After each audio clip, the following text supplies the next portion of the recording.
Di luar sana, di ladang-ladang tebu yang luas, ada sebuah revolusi yang lagi terjadi. Dan ini bukan sekedar cerita tentang mengganti tenaga manusia dengan mesin loh, tapi tentang merombak total cara kita bertani, salah satu komoditas paling penting di dunia. Oke, kita kenalan dulu yuk sama bintang utamanya, mesin pemanen tebu, atau yang biasa disebut cane harvester. Coba lihat ukurannya. Mesin raksasa inilah yang jadi pusat dari semua perubahan, sebuah kekuatan teknologi yang luar biasa. Nah, ini nih pertanyaan besarnya. Kok bisa satu mesin nggak cuma menggantikan puluhan orang, tapi sampai-sampai harus maksa kita mendesain ulang seluruh perkebunan yang udah ada bertahun-tahun? Tenang, dalam beberapa menit ke depan, kita bakal kupas tuntas semuanya. Mulai dari krisis yang jadi pemicunya, solusi canggih yang ditawarkan, sampai konsekuensi tersembunyi yang bikin kita harus desain ulang kebun. Kita juga bakal lihat cara kerjanya, hitung-hitungan untung ruginya, dan paradigma baru yang lahir dari semua ini. Sip, kita mulai dari akarnya dulu ya. Masalah apa sih yang sebenarnya bikin industri ini harus jungkir balik dan mencari cara baru? Ternyata, ada dua masalah besar yang datang barengan. Yang pertama, krisis tenaga kerja. Singkatnya, makin susah cari orang yang mau kerja di kebun. Yang kedua, ada kebijakan lingkungan baru yang super ketat.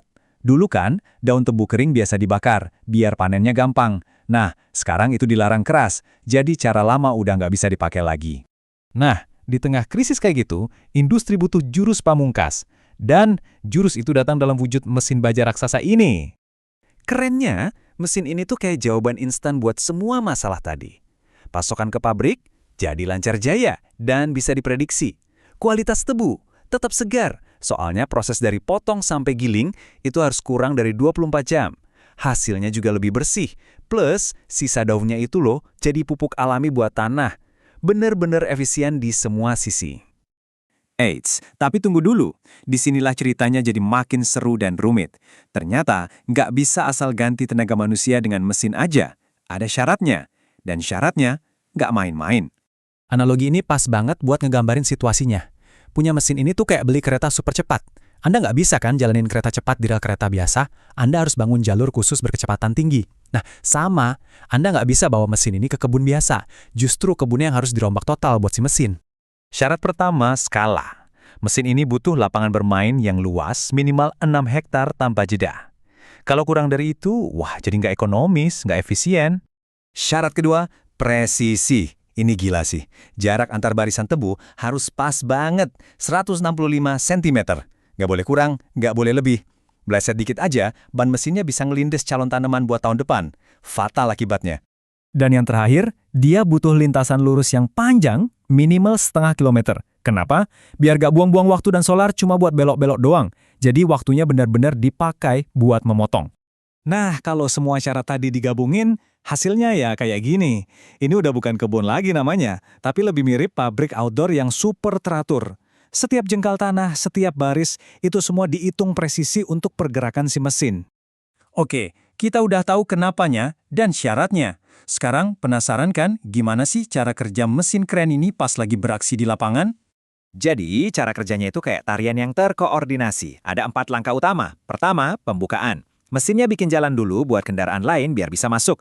Kedua, pemotongan. Pisau super tajam di bagian bawah langsung nebas batang tebu. Ketiga, pembersihan.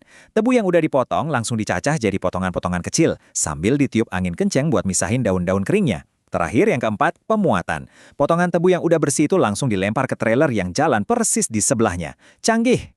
Jelas ya, mesin secanggih ini investasinya nggak main-main. Nah pertanyaannya, gimana hitung-hitungan untung ruginya? Jawabannya, semua tergantung pada kualitas lahan itu sendiri. Jadi intinya begini, dan ini penting banget. Produktivitas lahan itu berbanding terbalik sama biaya panen per ton. Makin subur lahannya, makin banyak tebu yang bisa dipanen per jamnya. Hasilnya, biaya panen per ton jadi makin murah. Masuk akal kan? Nah, lihat deh grafik ini, biar lebih kebayang. Di lahan yang paling bagus, satu mesin bisa panen sampai 350 ton sehari. Tapi coba lihat di lahan yang kurang subur, langsung anjlok, jadi cuma 219 ton. Itu artinya, kita kehilangan lebih dari sepertiga kapasitas produksi setiap harinya. Dan ini dia, kesimpulan pahitnya dari sisi finansial. Kalau nekat pakai mesin mahal ini di lahan yang nggak cocok, itu sama aja bunuh diri secara ekonomi. Biaya per tonnya bisa bengkak lebih dari 60%, bisa-bisa malah rugi besar. Oke, jadi makin jelas kan, ini bukan cuma soal punya mesin canggih, tapi soal gimana kita membangun sebuah ekosistem yang cerdas dan mendukung di sekeliling mesin itu. Punya mesinnya itu baru langkah pertama, sama sekali bukan jaminan sukses. Coba bayangin deh sistem ini kayak mesin jam yang rumit. Banyak banget roda gigi kecil yang harus muter barengan dengan sempurna. Satu aja macet, ya udah, semuanya berhenti. Terus, apa aja sih yang bisa bikin macet? Ada 3 biang kerok utamanya. Pertama, geografi. Lahan yang miringnya lebih dari 20 derajat, itu udah terlalu bahaya. Kedua, infrastruktur. Kebun yang petakannya pendek-pendek, itu bikin mesinnya kebanyakan belok. Jadi boros waktu, boros solar. Dan yang ketiga, ini yang sering banget kejadian, manajemen. Spare part telat datang, atau operatornya kurang jago, wah, itu bisa bikin mesin seharga miliaran ini cuma jadi pajangan berhari-hari.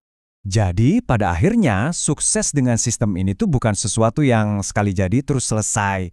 Ini adalah sebuah siklus tanpa akhir. Rencanakan baik-baik, kerjakan dengan rapi, terus analisis hasilnya buat jadi lebih pintar lagi di musim panen berikutnya. Terus berputar seperti itu. Dan inilah inti dari semua cerita ini. Revolusi pemanen tebu ini ngajarin kita satu hal yang penting banget.